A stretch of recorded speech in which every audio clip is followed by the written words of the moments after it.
할렐루야, 반갑습니다. 5월 12일 수요일 새벽 기도회를 시작하겠습니다. 다 같이 사도신경 고백합니다. 나는 전능하신 아버지 하나님 천지의 창조주를 믿습니다. 나는 그의 유일하신 아들 우리 주 예수 그리스도를 믿습니다.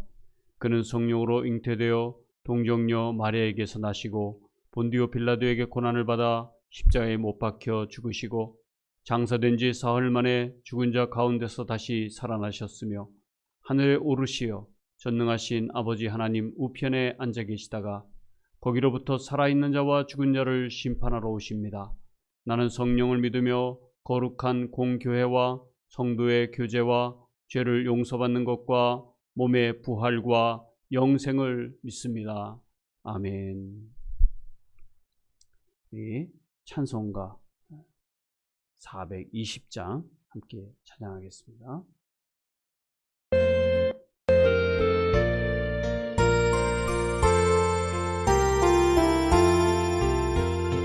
너 성결케 위해 늘 기도하며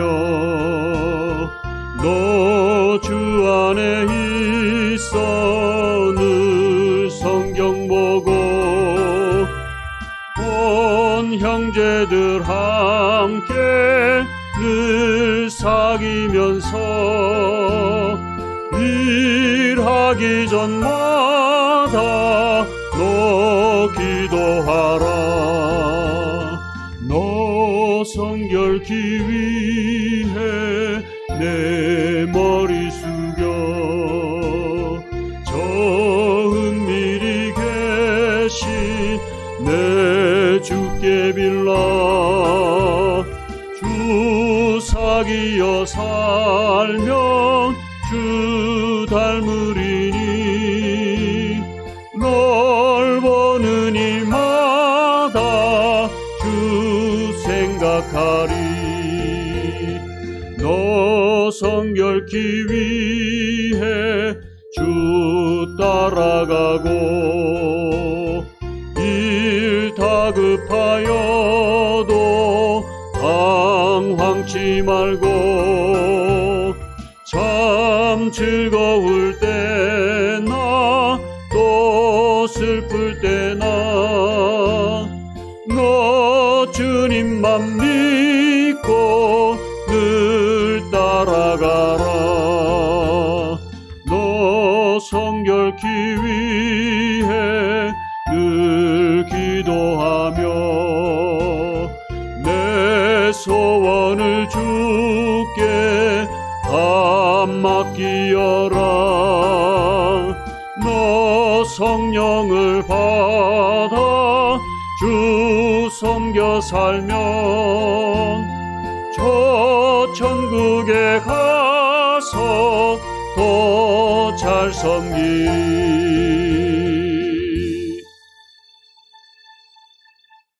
아멘. 오늘 하나님의 말씀입니다. 하나님의 말씀 잠언 6장 20절부터 35절의 말씀입니다. 잠언 6장 20절부터 35절의 말씀. 네, 한 절씩 교독해서 봉독하겠습니다. 아이들아, 아버지의 명령을 지키고 어머니의 가르침을 저버리지 말아라. 그것을 항상 내 마음에 간직하며 내 목에 걸고 다녀라. 그것은 네가 길을 다닐 때에 너를 인도하여 주며 네가 잠잠할 때에 너를 지켜주고 네가 깨면 너의 말벗이 되어 줄 것이다. 참으로 그 명령은 등불이요 그 가르침은 빛이며 그 훈계의 책망은 생명의 길이다. 이것이 너를 악한 여자에게서 지켜주고 음행하는 여자가 호리는 말에 빠지지 않게 지켜준다. 네 마음에 그런 여자의 아름다움을 탐내지 말고 그 눈짓에 흘리지도 말아라. 과연 창녀는 사람을 빵 한 덩이만 남게 만들며 음란한 여자는 내 귀중한 생명을 앗아간다. 불을 가슴에 안고 다니면서도 옷을 태우지 않을 수 있겠느냐? 숯불 위에 걸어 다니면서도 발을 대지 않을 수 있겠느냐? 남의 아내와 간통하는 자가 이렇다. 남의 아내를 범하고서도 어찌 무사하기를 바라겠느냐? 도둑이 다만 허기진 배를 채우려고 훔쳤다면 사람들이 그 도둑을 멸시하지는 않을 것이다. 그래도 훔치다 들키면 7배를 갚아야 하고 심하면 자기 집에 있는 모든 재산을 다 주어야 할 것이다. 남의 아내와 간음하는 사람은 생각이 모자라는 사람이다. 자기 영혼을 망치려는 사람만이 그런 일을 한다. 그는 매를 맞고 창피를 당할 것이니 그 수치를 절대로 씻을 수 없을 것이다. 그의 남편이 질투에 불타서 복수하는 날 조금도 동정하여 주지 않을 것이다. 어떤 보상도 거들떠 보려고 하지 않을 것이며 아무리 많은 위자료를 가져다 주어도 받으려 하지 않을 것이다. 아멘. 네, 오늘은 잠언서 6장 20절부터 35절에 있는 말씀을 통해서 무엇을 품고 사는가라는 주제를 가지고 함께 묵상하기 원합니다. 자, 오늘 이 말씀을 우리가 보게 되면요, 하나님께서 우리에게 주시는 그 메시지가 굉장히 강한 표현으로 나와 있는 것을 보게 됩니다. 무엇을 우리 마음속에 품고 사느냐는 어떻게 보면 우리들의 가치관하고 좀 관계가 많이 있습니다. 어떤 걸 품고 사느냐에 따라서 우리가 생명에 이를 수도 있고 또 사망에 이를 수도 있습니다. 우리는 마음속에 생각한 바가 정말 우리의 삶에 그대로 나타납니다. 우리의 인상도 우리가 생각하는 그런 삶의 여정이 다 묻어져 있는 것처럼 우리들의 마음은 이렇게 해야지 저렇게 해야지 하는 그런 우리의 다짐으로만 되는 것이 아니고 우리 삶의 여정 속에서 확신으로 자리 잡히고 이것이 가치관으로 자리 잡혀서 그대로 되어질 때에 우리들의 행동으로도 나올 수 있는 것이죠. 무엇을 생각하느냐, 무엇을 담고 있느냐, 이거에 따라서 우리 삶의 습관도 달라지는 것이고 또 삶의 결과도 달라진다고 말할 수 있을 것입니다. 그러나 오늘 이 말씀이 중요한 것은요, 우리가 우리 마음속에 어떻게 성적인 가치관을 갖고 있느냐, 이것은 결론적으로 말하자면요, 생명과도 관계가 있다 하는 말씀을 오늘 본문 말씀이 우리들에게 해주고 있습니다. 이게 무슨 말씀입니까? 오늘 우리들의 삶에서 정말로 필요한 것은 우리의 삶의 가치관에 따라서 우리의 생사가 좌우된다는 사실입니다. 그래서 오늘 우리가 1절의 말씀에 보시면은 우리들의 생각과 또 주님의 말씀이 얼마나 중요한가, 1절의 말씀이 아니죠. 20절의 말씀입니다. 그러면 얼마나 중요한가 하는 것들을 우리가 깨달을 수가 있습니다. 자, 20절 말씀에 보면 아이들아 아버지의 명령을 지키고 어머니의 가르침을 저버리지 말아라 그랬습니다. 우리에게 필요한 것은 말씀이 필요한 것이죠. 그런데 어머니 아버지가 우리의 말씀을 주시는 안내자입니다. 이스라엘 백성들은 가정에서부터 하나님의 말씀을 쉐마라고 해서 미간에 새기고 그것을 늘 간직하고 외우고 그대로 실천을 했습니다. 이것이 이스라엘 교육의 가장 중요한 포인트였죠. 이것이 오늘의 이스라엘을 또 일구는 하나의 근간이 되기도 했습니다. 그러므로 이스라엘 사람들에게 말씀은 곧 그들에게 생명이었고 그 말씀대로 지키고 살게 되었던 것이죠. 자, 이 말씀을 보면 그것을 항상 내 마음에 간직하고 내 목에 걸고 다녀라. 그러면서 이 말씀이 뭘 하려면 우리의 삶을 인도할 것이라고 말씀합니다. 네가 길을 다닐 때에 너를 인도하여 주며 내가 잠잠할 때에 너를 지켜주고 내가 깨면 너의 말벗이 되어줄 것이다. 그러니까 늘 하나님의 말씀, 어머니 아버지를 통해서 주어진 하나님의 말씀의 빛을 담고 살아라. 이 말씀이죠. 이 하나님의 말씀의 빛을 담는 사람은 그것을 가지고 등불로 삼고 또 교훈과 책망으로 삼아서 그 가는 길이 생명의 길이 될 것이다 라고 말씀하고 있는 것입니다. 그리고 더욱더 중요한 것은 악한 여자, 음녀에게서 우리를 지켜주고 음행하는 그 여자의 호리는 말에 빠지지 않게 지켜줄 것이다. 하나님의 말씀의 빛이 어두운 사망의 길에 가지 않게 하는 것이다 라는 것을 분명히 말씀해 주고 있습니다. 또 우리가 정말 마음에 담아둬야 될 우리가 정말 품고 살아야 될 것은 무엇이냐면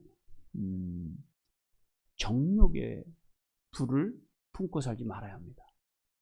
생명의 빛 이것을 품고 살아야 되는데 말씀의 빛을 품고 살아야 되는데 어떤 사람들은 정욕의 불을 품고 살고 있는 것이죠. 이 정욕의 불을 품고 살고 있는 사람은 어떻게 됩니까? 이렇게 된다고 합니다. 내 마음에 그런 여자의 아름다움을 탐내지 말고 그 눈짓에 홀리지도 말아라.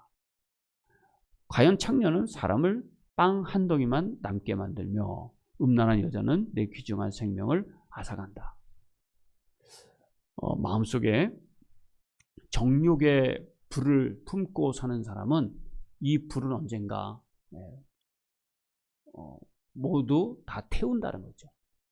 우리의 삶을 태우고 안전한 가정을 태우고 또 우리의 편안한 마음들을 다 태워버립니다. 이것이 바로 정욕의 불인 것입니다. 그래서 오늘 이 표현에서는 26절에 창녀는 사람을 빵 한 덩이만 남게 만든다. 빵 한 덩이를 남게 한다는 것은요. 이것은 굉장히 극도로 가난한 사람을 표현하는 말입니다. 그래서 빵 한 덩이만 남게 극도로 가난하게 만드는 것뿐만 아니라 생명을 앗아간다고 말씀하고 있는 것입니다. 그러므로 우리의 마음속에 담아두어야 될 것은 바로 하나님의 말씀의 빛이요. 또 그것을 버려야 될 것은 정욕의 불인 것입니다. 이로 인해서 우리에게 얻어지는 그 결과는 뭐냐면요. 남의 아내와 간통하는 자가 이렇다 하면서 29절에 이렇게 말씀하고 있습니다. 남의 아내를 범하고서 어찌 무사하기를 바라겠느냐. 이게 간음한 사람의 죄는 그냥 두지 않겠다. 이런 말씀을 하고 있는 것입니다. 자, 간음하지 말라는 십계명에도 있는데요. 사실 우리 사회의 근간은 가정에 있습니다. 그런데 이 간음이 가정을 파괴하는 것이죠. 그래서 도둑이라는 표현을 하고 있습니다. 도둑이 다만 허위 진배를 채우려고 훔쳤다면 사람들이 그 도둑을 멸시하지는 않을 것이다.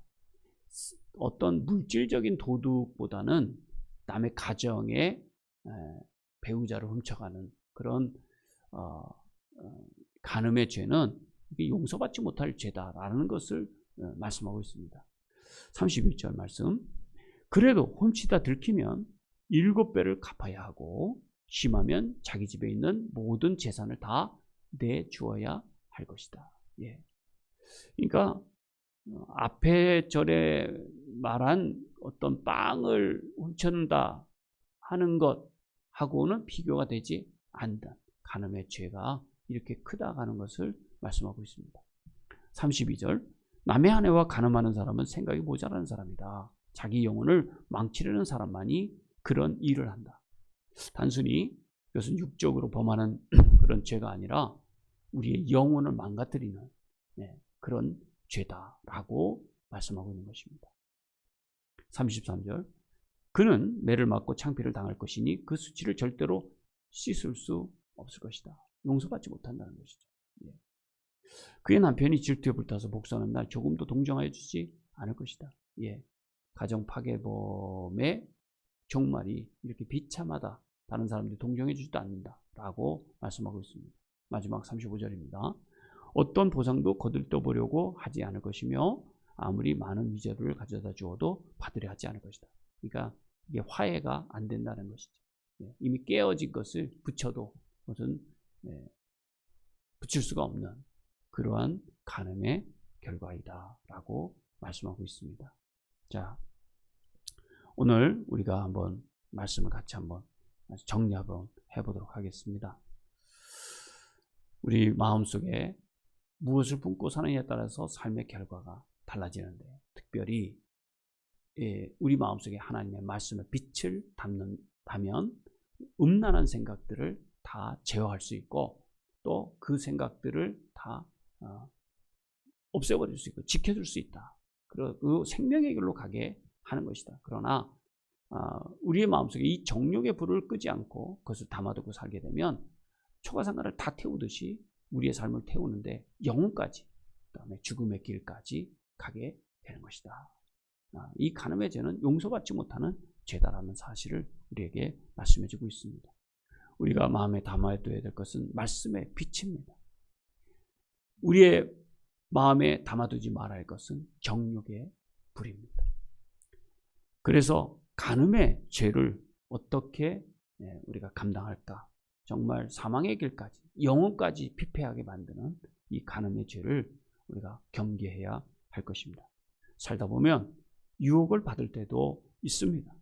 그러나 요셉은 하나님이 나를 먼저 보고 계시다라고 하는 믿음의 마음을 갖고 말씀이 그를 지킬 수 있었기 때문에 보디발 아내의 유혹도 물리쳐 이길 수가 있었습니다. 하나님을 경외하는 마음이 크다면 우리의 모든 유혹도 다 물리칠 수가 있는 것입니다. 오늘 저와 여러분이 살아가는 이 삶 속에 순간순간 다가오는 죄의 유혹이 우리를 어떻게 강하게 유혹한다 할지라도 그것을 이길 수 있는 길은 사실은 하나님을 경외하는 그런 마음입니다. 이것을 잠언은 하나님을 경외하는 것이 지혜의 근본이다 라고 말씀하고 있는 것이고, 그것은 그래서 옳은 것입니다. 우리를 정말 많은 유혹에서 이길 수 있게 해주시는 것이기 때문입니다. 하나님의 말씀의 지배를 통해서 우리 욕망의 바다를 잠재울 수 있는 저와 여러분이 되기를 바랍니다. 마음에 품어야 할 것은 정욕의 불이 아니라 바로 하나님의 말씀의 빛이 될 줄로 믿습니다. 하나님의 말씀이 저와 여러분을 지키는 아름다운 열매, 참된 기쁨의 열매가 될 수 있기를 축복합니다. 기도하겠습니다.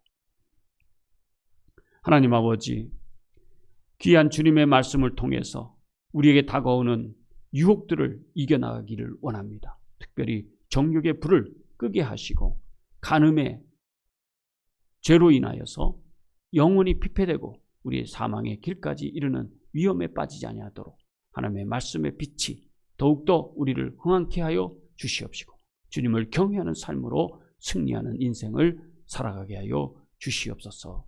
예수님의 이름으로 간절히 기도합니다. 아멘. 하늘에 계신 우리 아버지여, 이름이 거룩히 여김을 받으시오며 나라의 임하옵시며 뜻이 하늘에서 이룬 것 같이 땅에서도 이루어지이다. 오늘날 우리에게 이러한 양식을 주옵시고 우리가 우리에게 죄 지은 자를 사해준 것 같이 우리의 죄를 사하여 주옵시고 우리를 시험에 들게 하지 마옵시고 다만 악에서 구하옵소서. 대개 나라와 권세와 영광이 아버지께 영원히 있사옵나이다. 아멘. 오늘도 승리하는 하루가 될 수 있기를 바랍니다.